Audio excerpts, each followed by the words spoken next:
The earth covering Errol Marsh's grave was still loose and dark when his family came for the house. It was the 26th of October, 1952, a Friday afternoon in Pinewood Junction, a brutal logging town wedged into the Colorado Rockies, where the air already carried the metallic bite of frost.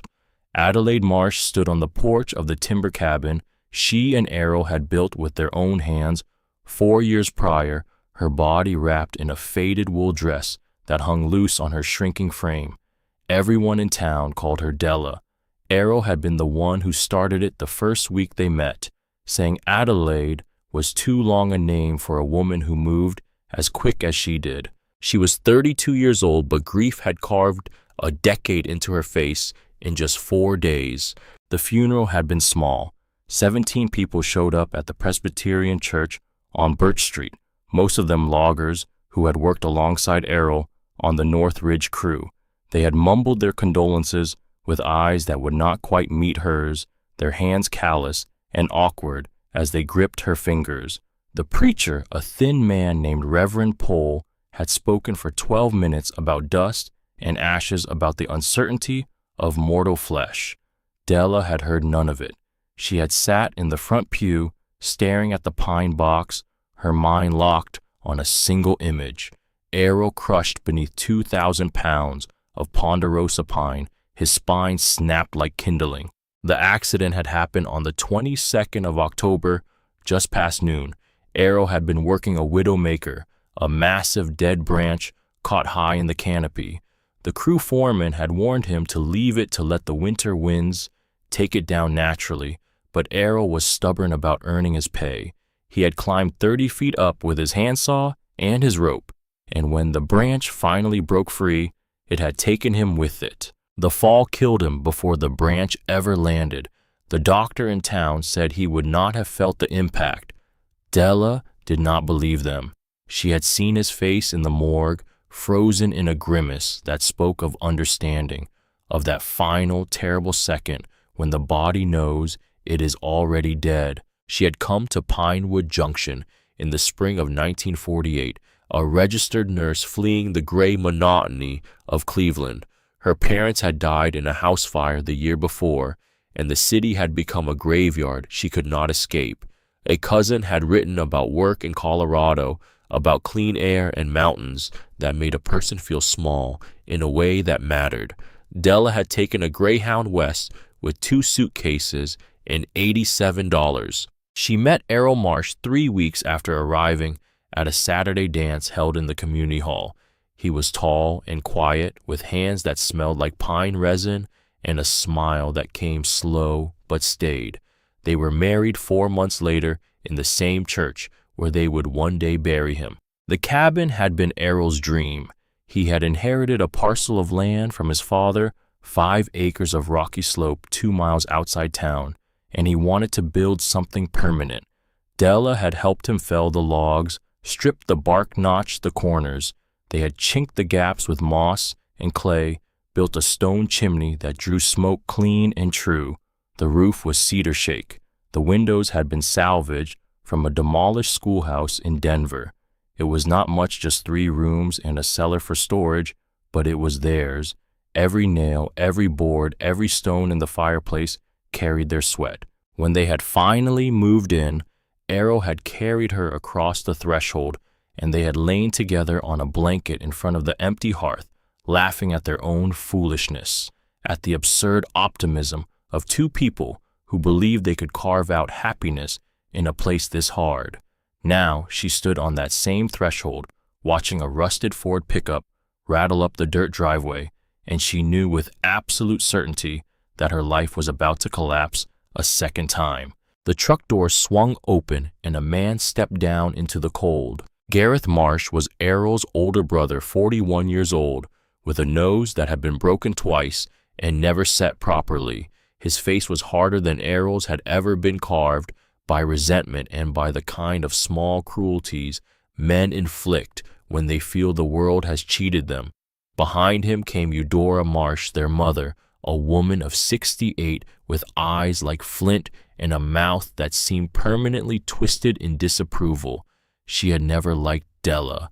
At the wedding, Eudora had told anyone who would listen that her son was marrying beneath himself, that a city nurse with no family and no money was little better than a stray dog looking for a warm porch. Gareth did not bother removing his hat as he climbed the porch steps.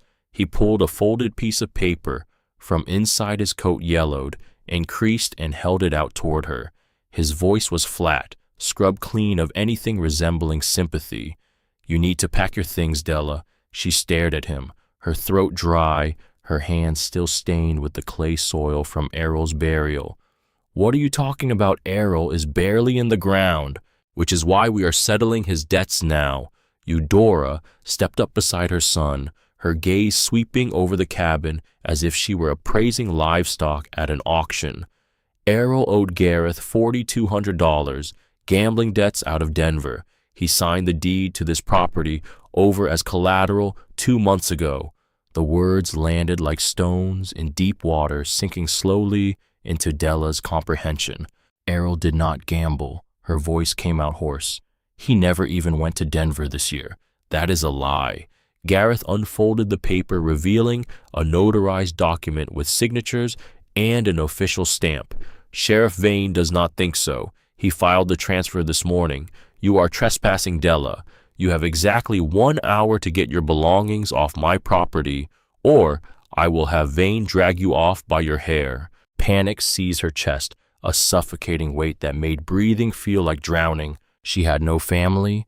Her parents were ash and memory now. Errol had been her entire world, the only anchor she had ever found in this brutal place. She had no money. Errol's logging wages had been modest enough to buy their winter provisions, which were currently stored in the cellar below her feet. 50 pounds of flour, 30 pounds of beans, salted pork, canned vegetables, enough to survive until spring if she was careful. She looked at Eudora, abandoning her pride in a desperate gamble for mercy. "Please, winter is coming. I have nowhere to go. Let me stay just until the spring thaw. I will work. I will pay you rent. I will do anything." Eudora's face did not change. 1 hour. Take only what you brought into this marriage. The cruelty was absolute and precise. They were not just stealing her home, they were sentencing her to death, and they both knew it. The nearest town with a hospital or a boarding house was 50 miles south, through mountain passes that would be impassable within another 2 weeks. To walk it meant freezing. To stay meant fighting people who had already shown her they would destroy her without hesitation. But it was in that moment, standing on the porch with her future crumbling beneath her, that Della heard something that would change everything. Gareth had turned toward the cellar doors, and as he did, he spoke low to his mother, thinking Della had already gone inside to weep. "Once she is gone, I will haul the rest of the provisions up to the hunting camp. The lockbox is already up there under the floorboard of the tent. Everything Vane needs is in that box. Nobody comes up that high in winter. It is the safest place in 3 counties." Eudora made a small sound of approval. Gareth said nothing more, and the two of them did not realize she had stopped in the doorway, frozen, listening. A hunting camp, a lockbox, everything Vane needs. Della filed the words away in some cold, calculating chamber of her mind, the same place a nurse keeps a patient's symptoms while her face stays calm. She did not understand yet what it meant, but she understood that Gareth Marsh had something to hide, and that men who hide things are men who have done wrong. She tucked that knowledge against her heart like a stone, and she turned and walked into the house that was no longer hers. Inside, her mind shifted into something she had not felt since the fire that took her parents, pure survival instinct. The tears had evaporated, burned away by something colder and sharper than grief. She grabbed Errol's heavy canvas rucksack from the bedroom and the old wooden cart he had used for hauling firewood. She ignored the wedding quilt her grandmother had sewn. She ignored the china plates they had received as gifts. Sentiment was a luxury for people who were not about to die. She packed the Winchester .30-30 rifle Errol had used for elk hunting, along with 3 boxes of ammunition. She took the cast iron Dutch oven, the hunting knife with the bone handle, Errol's double-bitted felling axe, the crosscut saw. She grabbed 2 heavy wool blankets, her thickest winter coat, and a pair of Errol's leather work boots that she could stuff with rags to make fit her smaller feet. From the pantry, she moved quickly, taking what she could carry before Gareth decided to intervene. A 50-pound sack of flour, a tin of salt, a jar of matches wrapped in oilcloth, 3 pounds of dried beans, a coil of rope, a small iron pot. When the hour was up, Gareth stood at the door with his hand resting on the grip of his revolver. Della walked past him without a word, pulling the creaking cart, the rucksack straps cutting into her shoulders. Gareth's voice followed her into the yard. "Do not let me catch you on the lower valley trails. Wolves are hungry this year." She walked toward the tree line, the afternoon sun dipping behind the jagged peaks, casting long skeletal shadows across the meadow. She was utterly alone, cast into the wilderness, with nothing but the clothes on her back and a cart of meager supplies. But Gareth and Eudora had made a critical miscalculation. They assumed Della was a fragile city girl who would simply wander into the woods and perish before the first heavy snow. They did not know that Errol had taught her the mountains. They did not know about the secret he had shared with her on their first wedding anniversary. 6 miles up the treacherous winding incline of Pinewood Ridge, far off any mapped trail, was a geological anomaly Errol had called the Devil's Chimney. It was a massive, naturally formed limestone cavern hidden behind a narrow cleft in the rock face. The entrance was tight, barely wide enough for a person to squeeze through sideways, but inside it opened into a sprawling dry chamber. Errol had shown it to her during a summer hike, pointing out the narrow fissure at the top of the cavern's dome that led to the surface, a natural chimney that would vent smoke straight up into the open sky. If a man ever needed to disappear, Errol had told her that day, his arm warm around her shoulders, this is where he would do it. Fire and shelter both. The mountain hides its own. She had laughed at him, then called him a dreamer. She was not laughing now. If she could reach it, she would not just have shelter. She could have fire. And fire in these mountains was the difference between living and dying. Della began to climb. The trail was barely visible, overgrown with scrub pine and mountain laurel, and the cart kept catching on roots and stones. Her muscles screamed within the first mile. Her breath formed white clouds in the freezing evening air. She had to stop every 20 minutes to rest, her heart hammering against her ribs, her vision swimming with exhaustion and grief, and the cold knowledge that no one in the world knew where she was, and no one would come looking. The temperature dropped as the sun vanished, and frost began to crystallize on the cart's wooden wheels.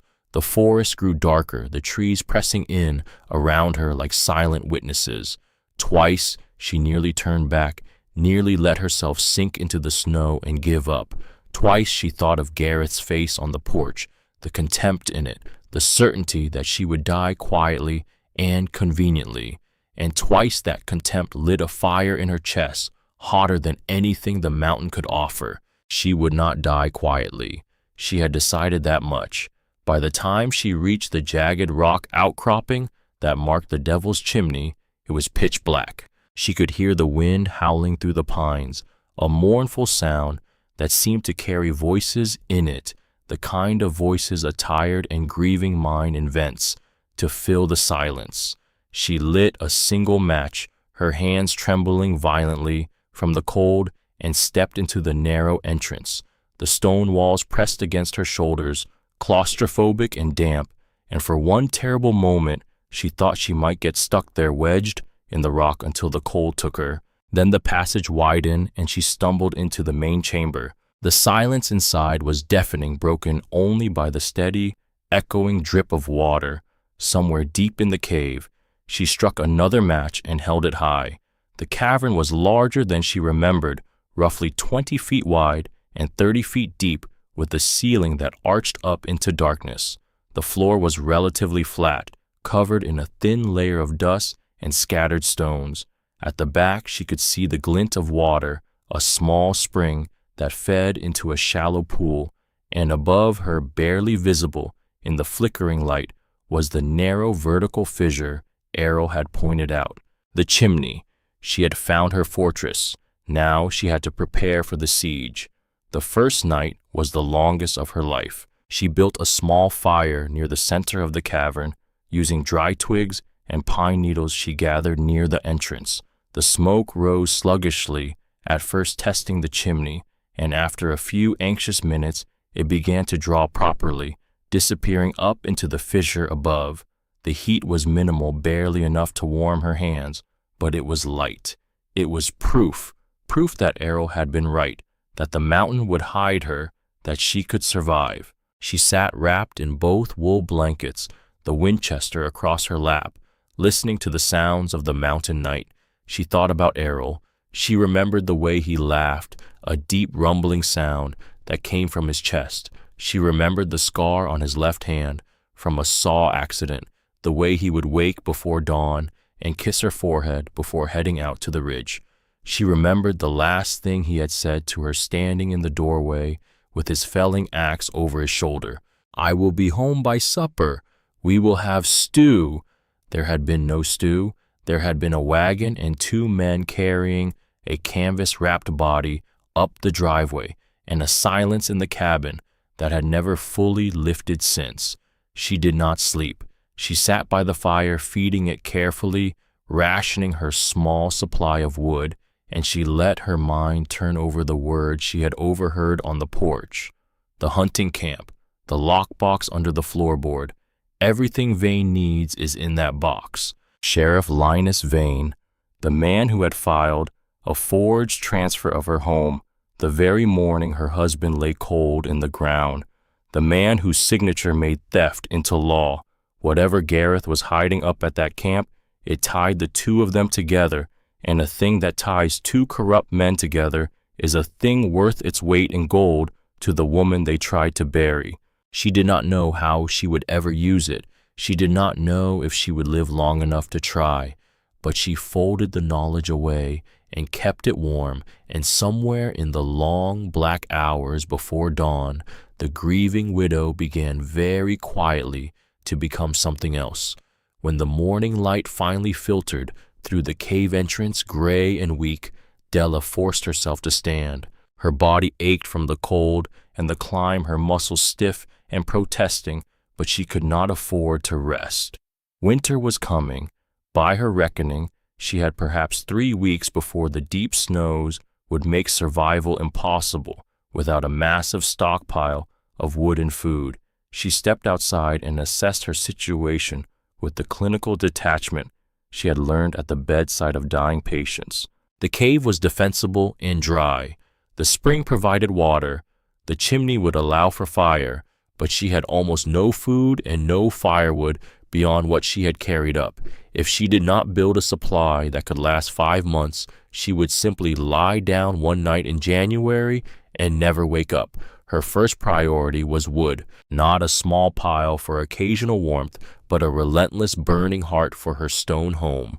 She took Errol's axe and ventured into the dense pine and birch that surrounded the ridge. The work was brutal. She had helped Errol fell trees before, but never alone, never for hours on end. She started with dead wood, the fallen branches, and dry trunks that littered the forest floor. Each log had to be dragged back to the cave, sometimes 50 yards, sometimes 100.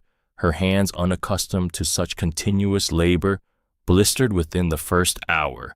By noon, the blisters had popped, leaking clear fluid that mixed with the pine sap and the dirt. She tore strips from her petticoat and wrapped her palms and kept swinging. She worked 14 hours that first day, stopping only to drink from the cave spring and eat a handful of dried beans. By sunset, she had dragged 23 logs back to the devil's chimney and stacked them near the entrance. Her entire body felt as if it had been beaten with hammers. Her shoulders throbbed. Her back was a sheet of fire. She collapsed onto her blankets and slept without dreaming, too exhausted even for nightmares. The second day was worse. Her muscles had stiffened overnight, and every movement felt like tearing tissue, but she forced herself up, forced herself to eat another meager handful of beans, and forced herself back into the forest. She learned to pace herself, to take breaks every hour, to drink more water. She learned which trees held the driest wood, which branches split cleanly, which trunks were too rotten to burn. By the end of that first week, she had developed a rhythm, a mechanical process that allowed her mind to detach from the pain. Swing, split, drag, stack, repeat. Her woodpile grew 4 feet high and 6 feet long. She used the crosscut saw to break the longer logs into manageable pieces, a grueling process that left her gasping in the thin mountain air. She stacked the wood meticulously, creating a thick barrier near the cave entrance that served 2 purposes at once. It was fuel, and it blocked the wind from howling directly into her living space. But wood could not fill her stomach. Her food supplies were vanishing with terrifying speed. She rationed herself to 2 small meals a day, but the beans and flour would not last through November, let alone a 5-month winter. She had to hunt. Della had never hunted before. Errol had brought home elk and deer, but she had never once pulled a trigger at a living creature. The idea made her stomach turn, but starvation was a slower and more certain death than squeamishness, and she had buried squeamishness alongside her husband. She remembered Errol showing her how to build deadfall traps, simple devices made from sticks and flat stones that would collapse on small game. She spent 2 days setting a perimeter of 20 traps across the game trails that crisscrossed the ridge, placing them near burrows and runs where she saw signs of movement in the frost. The waiting was agony. She checked the traps every morning, her heart sinking each time she found them empty and undisturbed. But on the 4th day, one of the traps had sprung. There was meat. She carried it back to the cave, her hands shaking, and forced herself to clean and dress it with the bone-handled knife. The work was nauseating, the smell thick in the confined space, but she did not waste a single ounce. She could not afford to. She built a wooden smoking rack inside the cave, positioning it beneath the natural chimney. She used green hickory branches for the smoke, remembering something Errol had said about how hickory preserved meat better than pine. The cavern filled with a rich, acrid scent, and she hung thin strips of meat to cure in the rising smoke. She also foraged with desperate intensity. The first heavy snows would bury everything, and she needed to gather what she could while it was still within reach. She found late-season rose hips, small, red fruits that were tart, but packed with the vitamin that would ward off scurvy.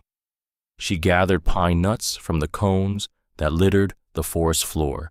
She harvested wild onions and dried tubers and cattail roots, packing them into clay pots she found abandoned in a corner of the cave. The pots were old, older than the town, perhaps left there by people who had sheltered in this same cavern centuries before any white man carved this land into parcels and deeds. The discovery of the pottery was oddly comforting, proof that others had survived here before her, proof that the mountain, for all its cruelty, sometimes let a person live.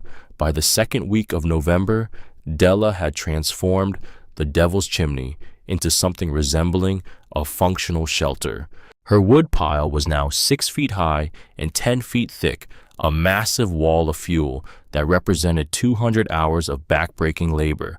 She had nearly 40 pounds of smoked meat hanging from the cave walls, strung high to keep it away from anything that might come scavenging. She had dried rose hips, pine nuts, cattail roots, and wild onions stored in the clay pots. She had water from the spring. She had fire from the chimney. She had nearly 200 pieces of split wood, each one representing a night she might survive. She looked at her hands one evening by the firelight. They were unrecognizable. The blisters had hardened into thick calluses. Her nails were cracked and black with grime. Her fingers were scarred from a dozen small cuts that had healed without infection, a small mercy of the cold, sterile air. These were not the hands of a nurse anymore. These were the hands of a woman who had been forged in desperation. She thought about Gareth and Eudora sitting comfortably in her cabin, burning her firewood, eating her provisions. She imagined them laughing at the naive city girl who had walked into the wilderness to die. The anger that rose in her chest was clean and cold, a fuel more efficient than any hickory. She would not give them the satisfaction. She would not die in the dark. And in the back of her mind always was the lockbox, the hunting camp, the thing Gareth was so certain no one would ever find hidden high where no one came in winter. She did not know it yet, but she had walked into the very country where Gareth Marsh believed his secrets were safest. The mountain that was trying to kill her was the same mountain hiding the proof of his crime. On the 17th of November, Della sat by her fire and took a careful inventory. She had enough wood to burn a small fire every night for roughly 90 days if she rationed carefully. She had enough food to eat one small meal per day for perhaps 60. The mathematics were brutal and unforgiving. She needed more. The deep winter was coming and she was nowhere near ready for it. But she was still alive, and for tonight, that was enough. She wrapped herself in Errol's coat, breathing in the faint scent of pine resin that still clung to the fabric, and she closed her eyes. Tomorrow she would wake and gather more wood. Tomorrow she would check her traps and hope. Tomorrow she would survive another day, and the day after that, and the one after that, all the way to spring if the mountain allowed it. The wind moaned outside the cave, a sound like distant women weeping. But inside the devil's chimney, Della Marsh tended her fire and refused to surrender. It was 3 nights later, returning from the tree line with an armload of deadwood, that she saw it. The light was nearly gone, the snow a faint blue in the dusk, and at first she thought her tired eyes were inventing shapes again. But she crouched and brushed the fresh frost away with her bare fingers, and the cold knot in her stomach told her she was not imagining anything. There, pressed deep into the half-frozen ground, not 30 feet from the narrow cleft of the cave entrance, was a single boot print, a man's boot. Heavy, deliberate, the heel dug in hard, the way a man stands when he has stopped to look at something, to study a ridge, to search. It was fresh. The frost had not yet filled it in. Someone had been here. Someone had walked within 30 feet of the only thing keeping her alive, and had stood and had looked. And whoever it was, they had not come up 6 miles of trackless mountain in the dead of November for the view. Della stayed crouched in the snow for a long time, her breath held tight in her chest, her eyes moving slowly across the dark tree line where anything or anyone could be standing perfectly still and watching her right now.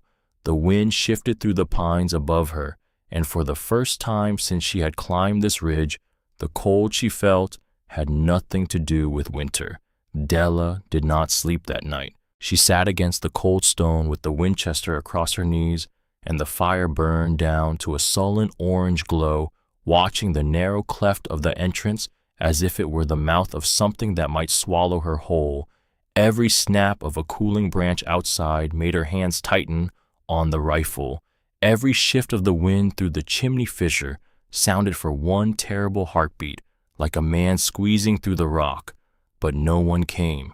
When gray light finally crept across the cavern floor, she made herself move. She crawled to the entrance and studied the boot print again in the daylight.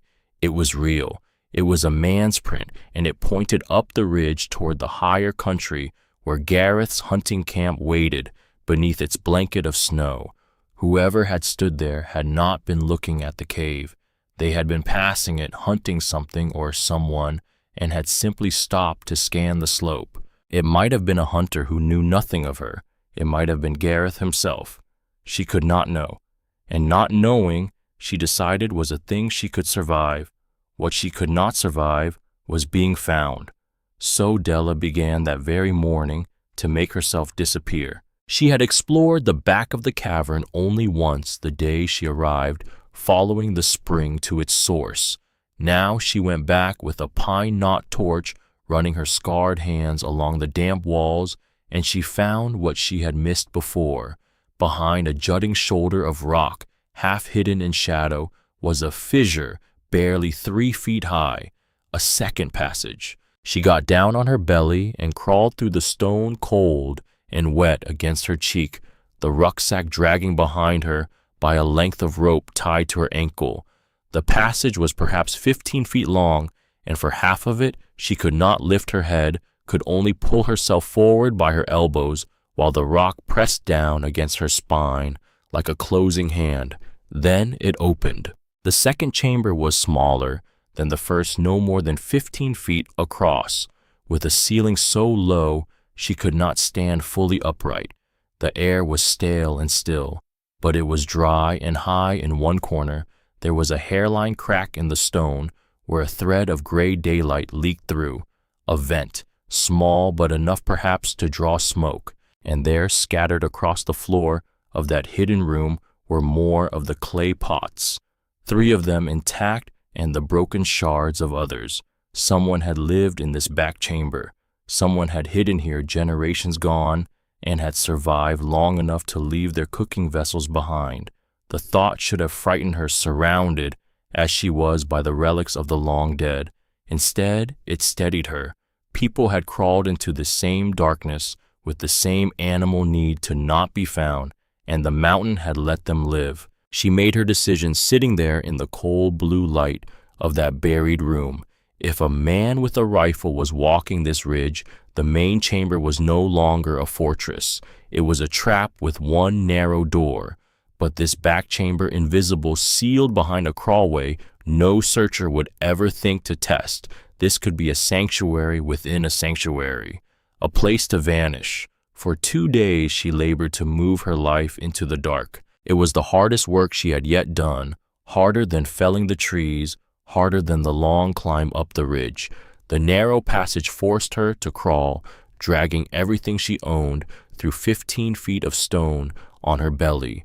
The wood log by log, the smoked meat, the clay pots of forage, the Dutch oven, the ammunition, the blankets. She pushed each thing ahead of her into the black and then backed out and went for the next, the rock scraping her elbows raw through Errol's coat.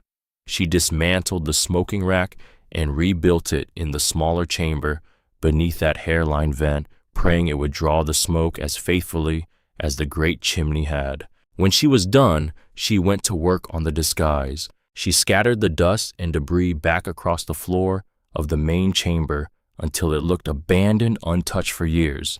She kicked dirt over the old fire pit, and then, kneeling at the mouth of the back passage, she built a false wall. She hauled stones and dead brush and wedged them into the opening, stacking them with a nurse's patient precision until from the main chamber the crawlway looked like nothing at all, a natural collapse, a dead corner of an empty cave. She stepped back and held her torch up to it, and could not herself tell that anything lay beyond it. She had buried herself alive.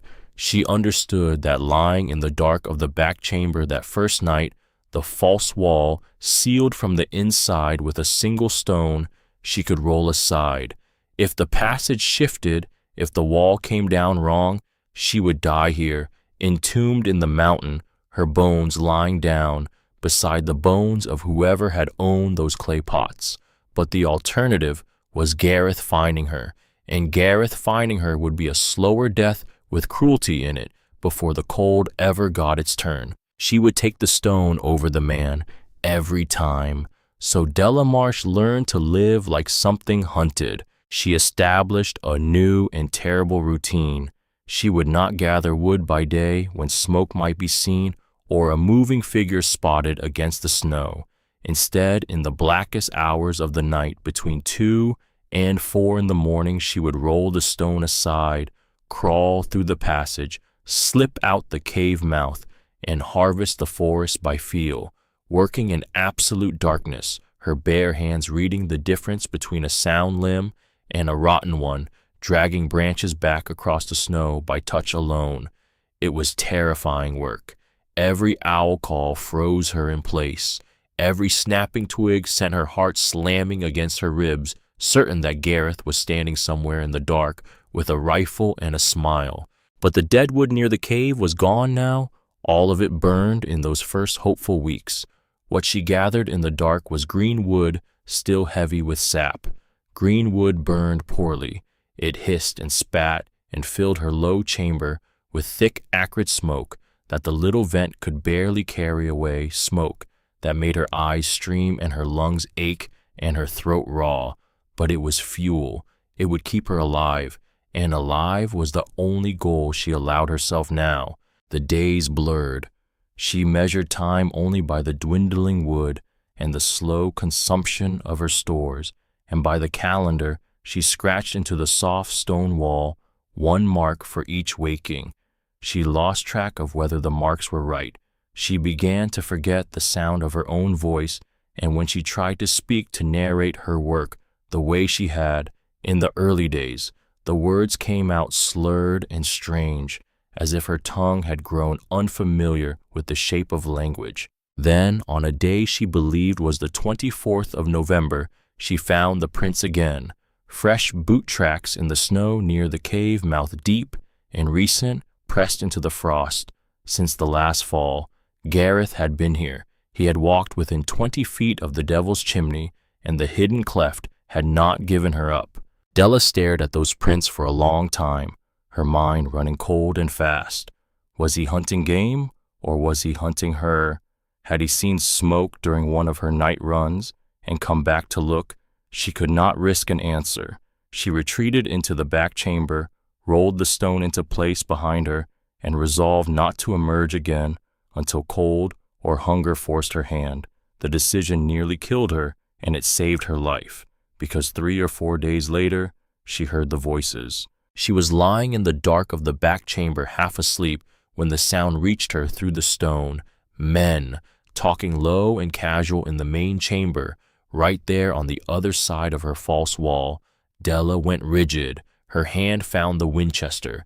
She did not breathe. She pressed her ear against the cold stone and listened, and she heard footsteps, the scrape of a boot, the small clatter of a kicked pebble, a laugh ugly and short, then a voice, and she knew it the way you know a thing in a nightmare. Gareth, nothing here, just a dead-end cave. Told you we were wasting daylight. A second voice, younger, a stranger to her. I would have sworn I saw smoke off this ridge yesterday. You saw nothing. These mountains play tricks on a man's eyes. Come on, we have got 3 more miles before the light goes. The footsteps retreated. The voices faded into the rock and were gone. Della did not move for 2 hours. When she finally allowed her hands to unclench from the rifle, they were shaking so violently she could barely hold it. They had been 10 feet from her. A thin wall of stone and dead brush was all that had stood between her and discovery, between her and whatever Gareth Marsh would do to the woman he had left for dead when he found her still breathing. She had been right to hide, and being right filled her with a despair so total it felt like drowning in the dark. But she had also learned something. Gareth still came up this ridge, and a man who keeps climbing a winter mountain is a man drawn there by something. The camp, the lockbox, whatever he was protecting, it was close. She filed that away too, in the cold chamber of her mind, and she waited. Then the sky changed, and the mountain stopped being her enemy and became her executioner. It began on a morning of wrong silence. She crawled to the main chamber to check the world and found the birds gone quiet, the wind dead, still the sky overhead through the cleft, a sickly bruised violet. The air tasted of metal. Her ears ached, then popped as the pressure dropped faster than she had ever felt it drop. She had grown up in a city, but 4 winters in these mountains had taught her what that pressing electric stillness meant. A storm was coming, not a snowfall, a reckoning. She would learn much later that it was the Great Blizzard of 1952, a storm that buried camps and killed livestock in their barns and rewrote the geography of the high country for a generation. But in the moment, she knew only that she had perhaps hours to prepare for something enormous. She spent every one of those hours hauling the last green wood she could reach into the back chamber, her shoulders screaming, ignoring the pain, because pain was only information, and information could not stop her. She dragged in armload after armload until the small space was crowded with it. Then she sealed the false wall, rolled her stone into place, built up her fire beneath the little vent, wrapped herself in both blankets and Errol's coat, and waited. The storm arrived with a sound like the end of the world. The wind did not howl. It screamed a single sustained shriek that vibrated up through the stone floor and into her bones. Snow came not in flakes, but in sheets driven sideways, at speeds she could not comprehend, and the temperature inside the cave plummeted so fast she watched her own breath crystallize and fall as tiny snow onto the wool of her blanket. For the first 2 days, the wind did not stop, not for 1 minute. A freight train locked forever on its track just outside the rock. By the third day, time had ceased to exist. There was no sun, no moon, no way to mark an hour from a day. There was only the fire, the dark, and the endless scream of the wind. Her world had shrunk to a 15-foot circle of weak orange light, surrounded by absolute black, and in that black she began to see things. Errol's face in the flames, his shape sitting on her wood pile in his red flannel shirt, sawdust on his suspenders, watching her with a patience the living never have. She talked back to him. She argued with him. She begged him to stop coming, and she begged him never to leave. On what might have been the 5th day, she counted her wood, and the count was a sentence of death. 32 pieces. If she burned one every 12 hours, she had 16 days, and the storm showed no sign of ending. So she made a choice that felt like slow suicide. 1 log every 18 hours. A fire so small she could barely feel its heat past the reach of her own arm, banking the coals between feedings, hoarding warmth the way a miser hoards coin. The hunger came for her then in earnest. Her body began to eat itself. Her ribs rose sharp beneath her skin, her cheeks hollowed, her eyes sank back into her skull until the face she felt with her fingertips in the dark belonged to a stranger, to a corpse that had not yet been told it was dead. And then came the night the mountain very nearly won. She woke from a sleep she had not meant to enter, and the world was wrong. A heaviness lay over her limbs, warm and pleasant, a deep golden lethargy radiating out from her core. The fire was burning low, the flames a sickly beautiful blue. She tried to sit up and her arms would not answer her. She tried again and could not. And there, sitting on the wood pile in his red flannel, was Errol smiling at her with such love that her chest ached. His voice was soft. "Just go to sleep, Della. It is warm now. It does not hurt any more." A wave of euphoric comfort washed through her, and oh, it would be so easy to close her eyes, to let go, to drift into that warmth and follow him down. Her eyelids were lead, her breath was slowing, and then from somewhere far beneath the golden fog, a single cold and clinical word surfaced, dredged up from the nurse she had been in another life. Carbon monoxide. The snow had capped the vent, the smoke had nowhere to go, and the colorless poison was pooling in the chamber, displacing the air, sweetening her blood with death, 1 breath at a time. The warmth was not warmth. It was the body shutting its doors. Panic tore through the fog like a blade. She rolled, threw herself off the blankets, and hit the stone floor hard enough to drive the breath from her lungs. Her legs were useless. She crawled every inch in agony of will, her vision narrowing to a black tunnel, her heart stuttering and slamming in her chest. She reached the axe. Her fingers closed on the handle. She dragged herself up onto her knees beneath the vent where the ice plug had sealed the only opening to clean air. Errol's shape leaned close. "Rest, Della. Rest now." No, it came out a scream, the first true word she had spoken in days. She swung the axe straight up. The blade rang off solid stone, and the shock of it shuddered down her arms and nearly knocked her flat. Her vision was a pinprick now, the dark closing from every side. She shifted her aim, found the pale plug of compacted ice and snow at the base of the crack, and with the last of everything she had, drove the axe head into the center of it. The plug shattered. A rush of freezing air and powder poured down through the opening, killing the fire, instantly plunging the chamber into total black. The cold was savage, immediate, burning her exposed skin, but the cold carried air, clean, sharp, living air. She collapsed onto the stone and lay there gasping, her lungs heaving as they dragged the poison out, and the night in breath after breath after breath, while Errol's ghost thinned and faded back into the dark where she could not follow. She had survived, and she had survived into a freezing black chamber with a dead fire and the storm still screaming overhead. She made herself move, working entirely by feel, her fingers numb and clumsy. She cleared the snow from the fire pit and found her jar of matches in the oilcloth.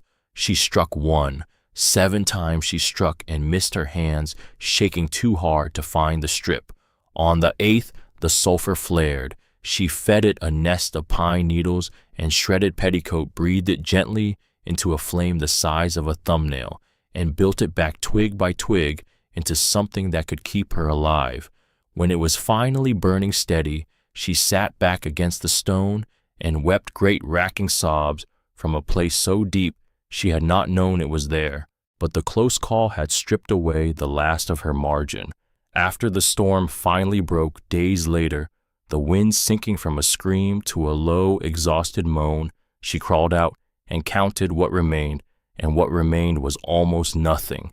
3 logs, no food but a handful of withered rose hips that were more seed than fruit, 4 matches in the jar, a body so wasted that her hip bones jutted sharp enough to cut, and her hands shook with a fine, constant tremor she could not still. She sat in the gray, returning light at the mouth of the Devil's Chimney, the cave that had saved her life and had nearly become her tomb, and she understood that she had won the wrong battle.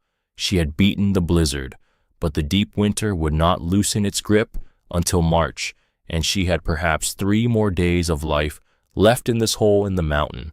Staying meant a slow death in the dark, the fire dying, the hunger finishing what it had started. She would not have it, not after everything. If she was going to die, she would die moving on her own feet, on her own terms, walking down off this ridge with Errol's axe in her hand and the truth about Gareth Marsh somewhere in her path. She made herself a hard and final promise there in the cold light. When her last match was gone, or the morning of the day she could no longer stand, whichever came first, she would shoulder the rifle and the pack and walk down into the white, and she would not stop, and she would not lie down, and she would not give Gareth and Eudora the quiet, convenient death they had wished on her in October. She fixed her hollow eyes on the valley far below, still buried and silent under its weight of snow, and she began to gather her strength for the descent that would either save her or finish her. She did not yet know that the mountain had already chosen, and that what waited for her on the way down was not her own death, but the proof of everything that had been done to her. On the morning she had chosen, as her last, Della Marsh walked out of the Devil's Chimney for what she believed would be the final time. The storm was 3 days dead. The sky was a hard, merciless blue, the sun a white coin that gave light but no heat, and the cold was so deep that her breath crystallized the instant it left her and fell glittering to the snow like fragments of glass.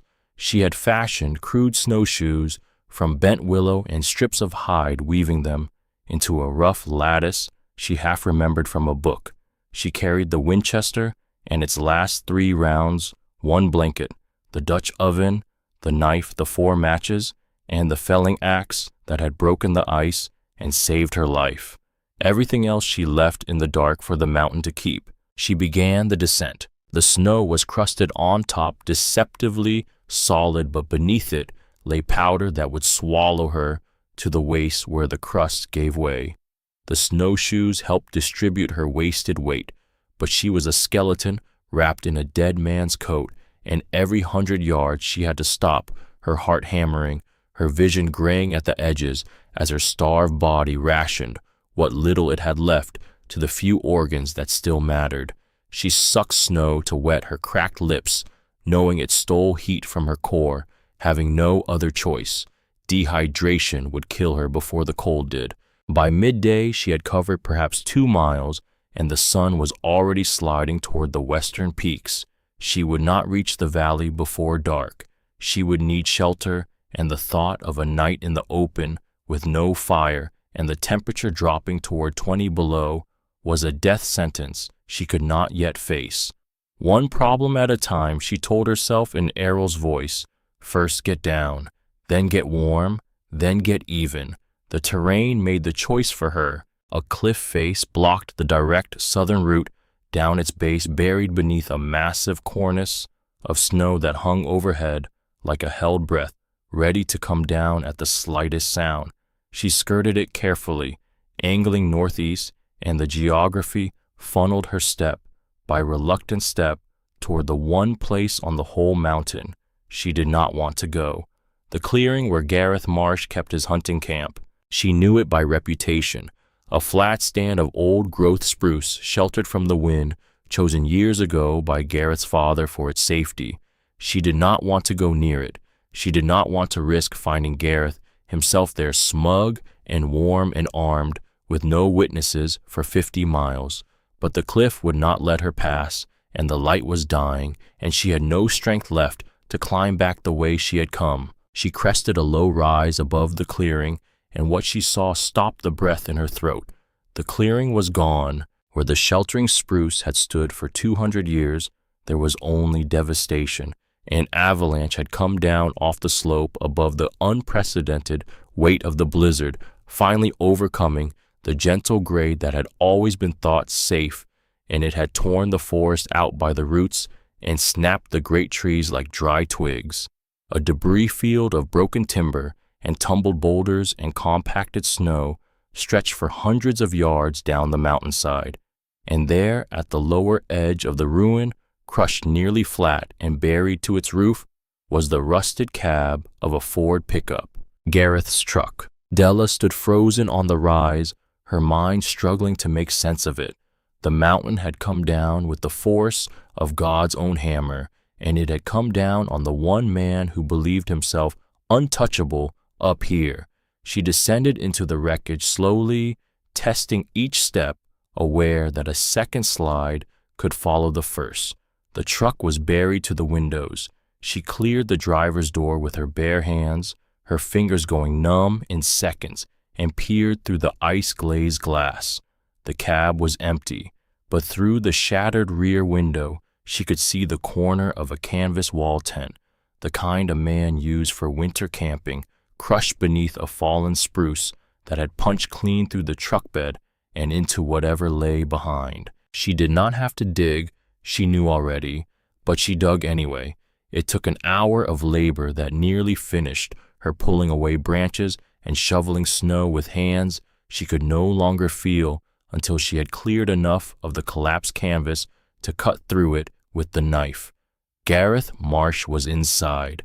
He was curled into himself in the corner where the tent had folded down over him, his hands still clutched around his own throat, his fingers locked there in a death grip.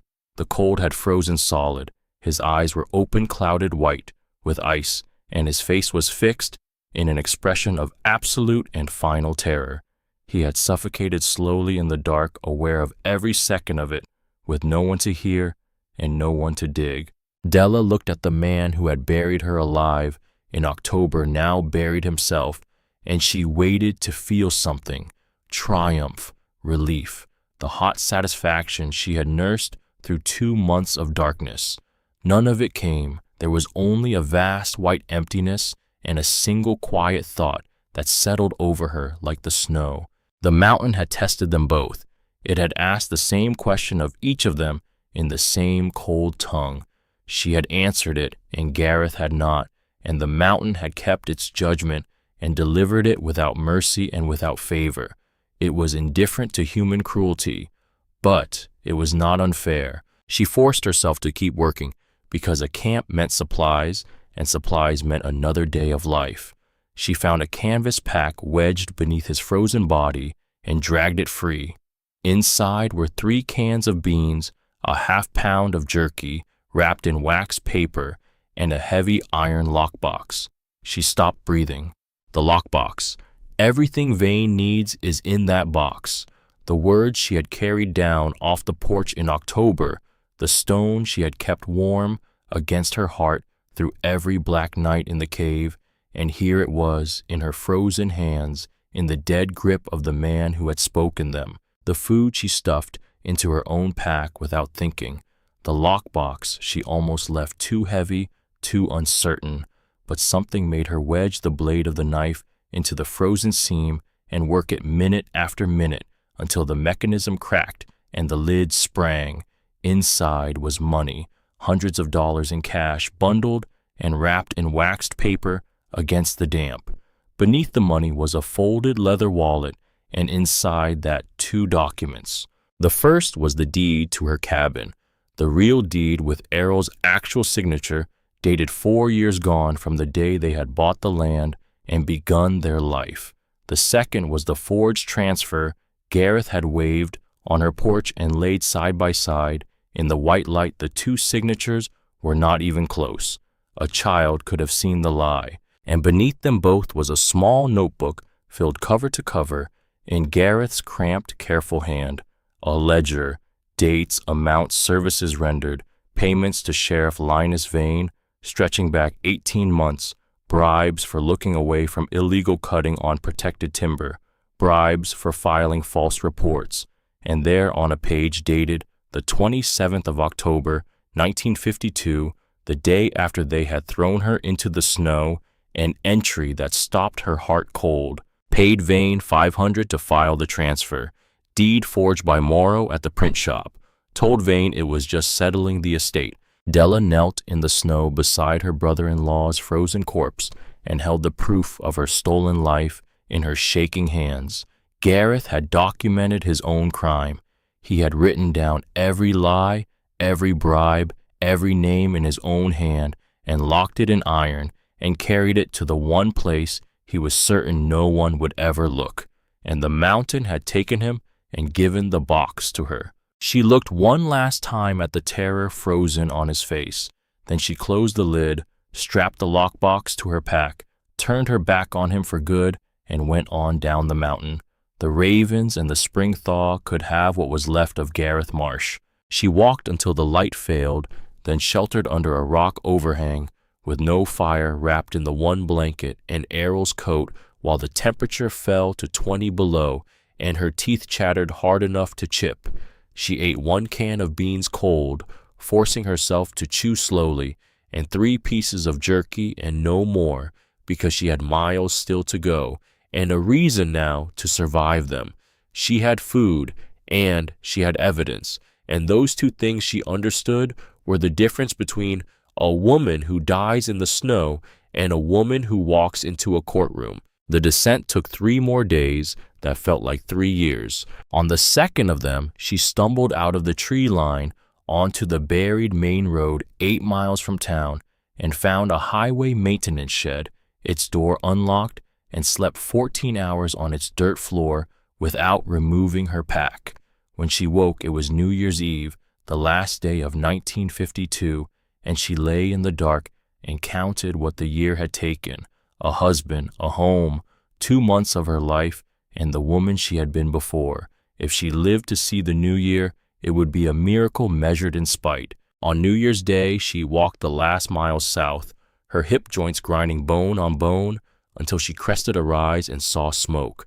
Not wildfire, chimney smoke, a thin gray ribbon rising from a ranch house in the valley, and beyond it, the promise of warmth and walls and other living souls. She nearly broke at the sight of it.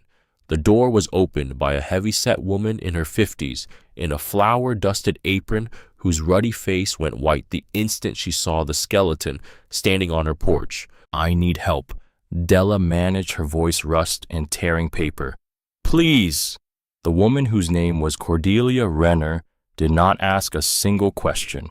She seized Della's arm and pulled her inside and shouted for her husband, and within minutes Della sat before a roaring fire with a quilt around her shoulders and a cup of beef broth pressed into her shaking hands. Silas Renner was a lean, weathered man who studied her the way a rancher reads weather. "You are from up the mountain," he said. It was not a question. She nodded. "Alone. 2 months. Maybe more. I lost the count." Cordelia made a sound like a wounded thing. Something shifted behind Silas's eyes, a hard recognition of what survival like that cost a body. "You need a doctor," he said. "I need the law?" Della set the lockbox on the floorboards between them. "But not Sheriff Vane. Vane is part of it. My husband's brother forged a deed to steal my home, and Vane filed it and took $500 to do it. It is all in here, in his own hand." Silas knelt and opened the box. He read the ledger in silence, his jaw tightening with every page. When he looked up, his voice was grim. "Vane has been the law in this county 6 years. He has friends, men, he has paid men he has protected." He paused. "But there is a man he cannot touch. Judge Alaric Thorne has jurisdiction over 3 counties, lives north of town, and there is not enough money in Colorado to buy him. I will drive you there myself. Tomorrow, we bypass Vane entirely." Tomorrow was New Year's Day proper. The roads were barely passable snow piled high on either side, and Silas's old truck took the 40-minute drive to Pinewood Junction at a crawl. The town looked half dead, shuttered for the holiday, the streets empty but for a few souls shoveling walks. Silas drove straight to a large Victorian house on the north edge of town, smoke rising from 3 chimneys, and parked. "I telephoned him this morning from a neighbor's line," he said. "He is expecting you. Let me lay out the legal frame first. Then you tell your story. All of it." Judge Alaric Thorne was a tall, lean man, in his 60s, silver-haired, with eyes that missed nothing. He answered his own door, led them into a study, lined floor to ceiling, with law books, and gestured Della to a chair she found she could not sit in. Her legs were shaking too badly, adrenaline and exhaustion at war in her wasted frame. Silas set the lockbox on the desk and opened it. "Found on Pinewood Ridge in the avalanche in Gareth Marsh's possession. He is dead up there. This woman is Adelaide Marsh, his sister-in-law. She has testimony on property theft, forgery, and bribery, and it touches your sheriff." Thorne put on his reading glasses and began, and the room fell silent but for the tick of a tall clock and the snap of the fire. He read every page of the ledger. He laid the 2 deeds side by side and bent over the signatures with a glass. When at last he looked up, his voice was carefully, judicially controlled. "Mrs. Marsh, I want you to walk me through it, from the day of your husband's death. Take your time. Be specific." So Della told him. The widowmaker that killed Errol, the funeral, Gareth and Eudora on the porch with the forged deed, and the 1 hour. The flight up the ridge to the cave Errol had shown her, the wood and the traps in the smoking rack, the boot prints, the voices 10 feet from her hidden wall, the blizzard, the poison in the dark, and the axe in the ice, the starvation and the mourning she had chosen to die walking rather than lying down, and then the clearing and the truck and the lockbox in a dead man's frozen hands. She showed him her cracked, scarred hands. She showed him the proof written on her own body. When she finished, Thorne removed his glasses and pressed his fingers to the bridge of his nose for a long moment. Della's heart sank. It was too much, too convenient, too fantastic to believe. He did not believe her. Then he spoke. "Mr. Renner, I need you to drive to the federal marshal's office in Boulder. This is beyond a single county judge to handle. We are looking at mail fraud, conspiracy, corruption of a sworn officer, and very possibly accessory to attempted murder. His gaze moved back to Della. Mrs. Marsh, you will have to repeat all of this under oath, more than once. Vane has allies and they will fight. Are you prepared for that? Her voice did not waver. I will testify as many times as it takes. Good, because this will not be clean and it will not be quick. I do not need clean, she said. I need it true. The next hours were a blur. Silas left for Boulder. Thorne's wife installed Della in a guest room and brought her real food, more than she had seen in months, and she ate it slowly while her shrunken stomach cramped in protest. At 4 p.m, Silas returned with 2 federal marshals, grim men in dark suits who took her statement again and recorded it this time as a formal deposition, photographed the documents and bagged every item in the lockbox as evidence. At 6, they went to arrest Linus Vane, and Della would not be left behind. Thorne argued against it. Silas argued against it. She was immovable. She had earned the right to see the sheriff's face the moment his world ended, and no one in that house had the standing to deny her. They found Vane at his office, a bottle of whiskey open on the desk. Despite the holiday hour, his eyes bloodshot. The marshals entered, first Della and Thorne behind. Vane looked up, and for a moment he did not know her, this skeletal woman swallowed in a dead man's coat. Then comprehension dawned, and the color drained from his face like water from a cracked jar. Linus Vane, the first marshal said, flat and official. You are under arrest for bribery, conspiracy to commit fraud and corruption of office. She is a liar. Vane was on his feet, his hand drifting toward the revolver on his hip. That woman is grief-crazed, unstable. She abandoned her own property, and now she comes back with... The second marshal's weapon was already drawn and level. Do not! Vane froze, his eyes locked on Della, and she watched the truth arrive in them. At last, the understanding that he had wagered her life on the mountain and lost that the woman he had signed away to a quiet death in the snow had walked back down it to become the thing that ended him. She spoke, and her voice cut clean through the room. I did not die. That was your mistake. You thought the winter would erase me. I am still here, and I came down with the receipts. His face twisted. You cannot prove a thing. That ledger could be forged. Those signatures could be... We have handwriting men, the first marshal said, stepping forward with the cuffs. We have your bank records. The fraud unit has been building on you for 8 months. Mrs. Marsh just handed us the last of it. He held out the steel. The easy way or the hard one. Vane looked at the gun, at Thorne's stone face, at the ghost of a woman standing in the doorway. His shoulders sagged. He held out his wrists. The justice that followed was slow, the way all real justice is. Eudora Marsh was arrested 2 weeks later at her sister's home in Denver, charged as an accessory.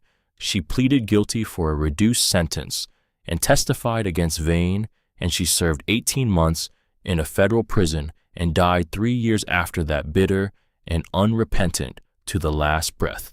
Vane went to trial in the spring. The evidence was a mountain, the ledger and the deeds and the forensic work and the testimony of 3 men who had taken his money, and the jury was out 90 minutes before it returned guilty on every count. He drew 12 years. He served 8 before a heart attack took him his name, by then a byword for everything rotten in Colorado law. The lockbox money ruled. The proceeds of crime was forfeited and then awarded to Della as restitution, $8,700 more than she had ever held. She used it to pay off the real debts Arrow had left, to repair the cabin, to lay in livestock and seed for the spring planting. But before any of that, on the 2nd of January, Judge Thorne drove her up to the cabin himself. Eudora answered the door, and her face went hard at the sight of Della on the step. You have no right to be. This property, Thorne said, his voice final as a gavel, belongs to Adelaide Marsh, widow, of Errol Marsh by deed, dated 1948, and confirmed in the county record. You are trespassing. You have 1 hour. Della pushed past her into her own home. It was all wrong inside the furniture moved Eudora's things scattered across surfaces that had once held her life with Errol, the wedding quilt gone from the bed. But the walls were the walls she had helped raise. The floor was the floor she had swept 1,000 times. The window was the window where she had watched for her husband to come down off the ridge. She turned to Eudora, and when she spoke, her voice carried the whole weight of the winter behind it. Get out. Whatever softness Della Marsh had owned in October was gone, burned out of her by cold and hunger and 2 months of solitary war. Eudora looked into the face of what was left, and her defiance crumbled, and she gathered her things in fumbling silence and left without another word. Thorne lingered at the door. The federal prosecutor would want her the following week, he said. They were pursuing Eudora as an accessory, and her testimony was crucial. Then he paused and asked the only personal question he ever asked her. Up there, fighting to live through all of it. Did you ever think of giving up? Della thought of the night the poison nearly took her, of Errol's phantom on the woodpile telling her to rest, of how warm and easy the dying had been. Every day, she said, but giving up would have meant they won, and I could not let that happen. Thorne nodded slowly, and something passed between them, a recognition of what survival sometimes asks of a person. 32 years on the bench, he said. I have never seen anyone fight the way you did. That mountain should have killed you. It tried. She crossed to the cold hearth and knelt and began to lay a fire, her scarred hands moving through the old familiar motions. But I did not survive the mountain, Judge. I conquered it.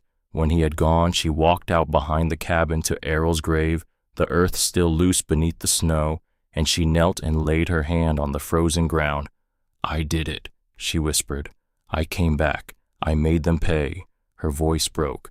I just wish you had been here to see it. The wind moved through the pines above her, carrying the smell of wood smoke and the promise of more snow, and she stayed there until her knees ached and the light turned gold on the western peaks. Then she rose, brushed the snow from her dress, and walked back into her home to tend her fire and begin to build a life from what was left.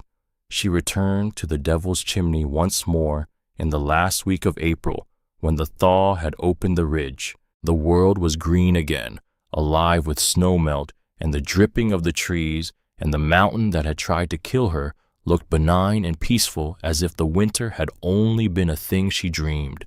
She crawled through the narrow passage into the back chamber a final time.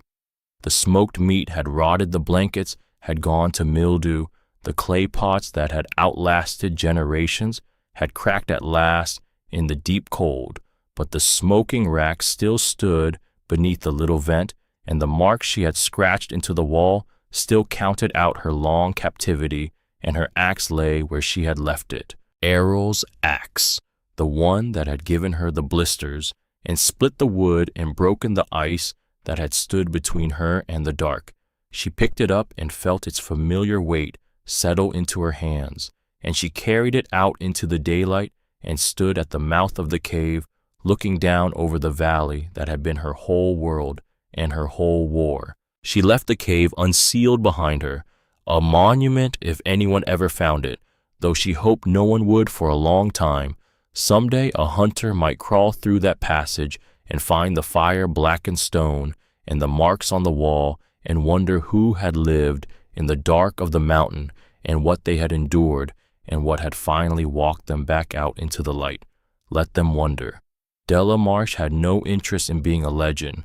She had already paid for her survival in full, and what mattered now was not the story, but the life, the long, ordinary life she meant to live in the cabin Errol had built on the land that was hers, free and clear, and bought back twice over. She walked down the mountain for the last time with the axe over her shoulder, and when she reached the valley floor, she did not look back.